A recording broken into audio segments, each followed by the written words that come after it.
తెలంగాణలో జరిగిన అసెంబ్లీ ఎన్నికల్లో కాంగ్రెస్ పార్టీ ఇచ్చిన 6 హామీల్లో ముఖ్యమైనది రైతుల రుణమాఫీ.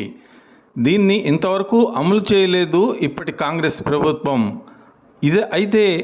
ఇదే అదనుగా భావించిన బారాస నేతలు గత లోక్సభ ఎన్నికల్లో రుణమాఫీ అంశాన్ని లేవనెత్తారు. కానీ ప్రజల్లోకి తీసుకువెళ్లటంలో బారాస నేతలు అట్టర్ ఫ్లాప్ అయ్యారనే చెప్పాలి.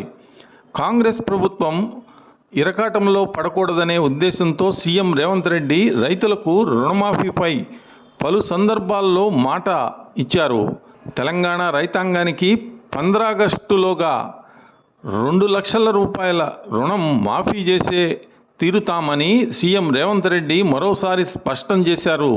2 రోజుల క్రితం మహబూబ్నగర్ నియోజకవర్గ కాంగ్రెస్ ప్రజాప్రతినిధుల సమావేశంలో ఆయన మాట్లాడుతూ 2 లక్షల రుణమాఫీ చేసి తీరుతామని హామీ ఇస్తూనే ఈ వేదికగా నేను హరీష్ రావుకు సవాల్ చేస్తున్నా, 15 ఆగస్టులోగా రుణమాఫీ చేస్తే మీ పార్టీ బీఆర్ఎస్ రద్దు చేసుకుంటావా? ఈ సవాలుకు సిద్ధమా అని అన్నారు.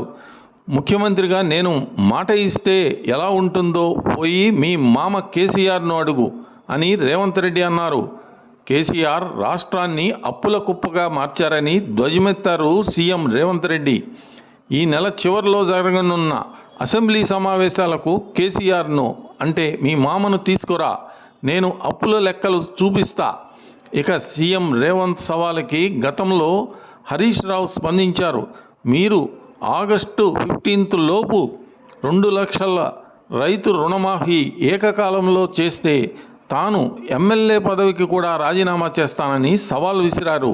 ఇప్పుడు హరీష్ రావు సవాలుకి తగ్గేదిలే అన్నట్టు బీఆర్ఎస్ పార్టీని ఇరకాటంలో పడేసినందుకు, బీఆర్ఎస్ నేతల నోర్లు మూర్త పడవేసినందుకు సీఎం రేవంత్ రెడ్డి కీలక నిర్ణయం తీసుకున్నారు.